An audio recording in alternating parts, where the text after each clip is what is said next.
Very good morning, student. Myself Anjum Abbasi. I'm working in Galgutias University as assistant professor. Today I'm going to take your class on anatomy and physiology. This is the name of your subject and the subject code is 1001 and your topic is Introduction of Human Anatomy. So student, if you will explore the term anatomy, you will be seeing this is made up of two words, anatome and anat and tome. Okay, so ultimately, if you will be exploring further, what you will be seeing, this is the study of the relationship of your body parts. Okay, so anatomy, it may be gross anatomy, it may be macroscopic, histology and microscopic. Next is the anatomical position. So as you have seen, that body we can use to make in different position. It may be erect, feet together we can sit, and palms faces towards and thumbs points a particular part of the body. Next is the discipline of anatomy. So student, what do you mean by gross anatomy? So structure of the body which can be seen by naked eye.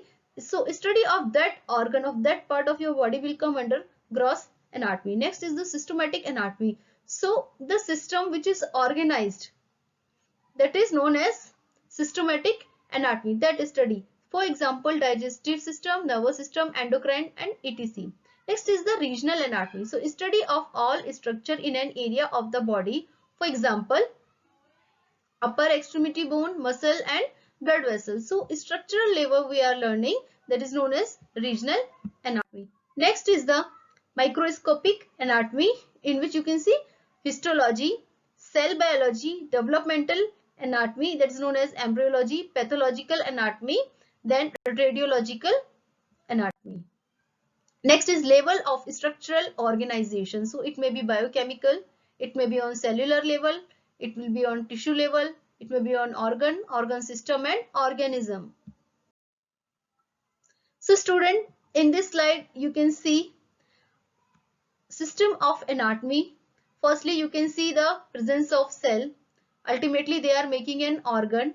Next, that organ are making up of a system, and then organization of system and coordination all together, ultimately working as an organism.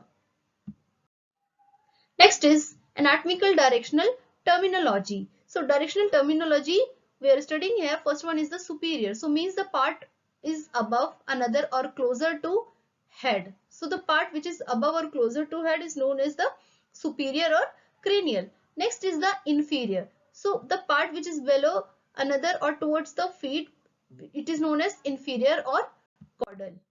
Next is anterior, means towards the front, and posterior means towards the back.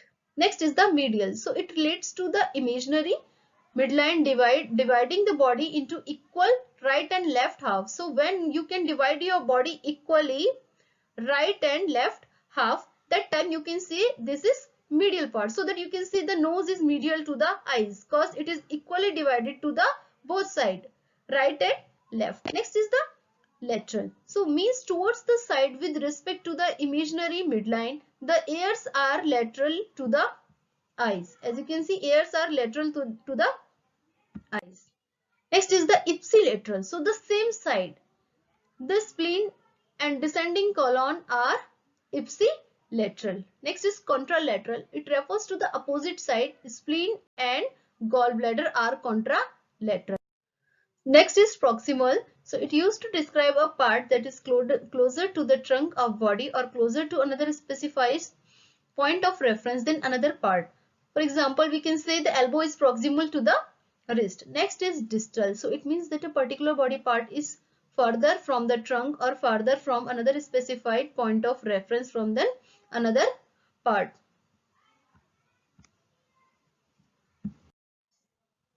Next is superficial. It means situated near the surface. Peripheral also means outward or near the surface. Next is deep, is used to describe parts that are more internal. In this slide, student, you can see skin is superficial to the skeletal muscle and the lungs are deep to the skin. So dear student, this was about the today's class. This was the introduction of human anatomy. We will be discussing more things about anatomy in next to next class. Still any doubt, you can explore these links and you can contact me, you can send mail. My email ID is anjumabasi890@gmail.com. So thank you all. Happy learning. We will be continuing the next.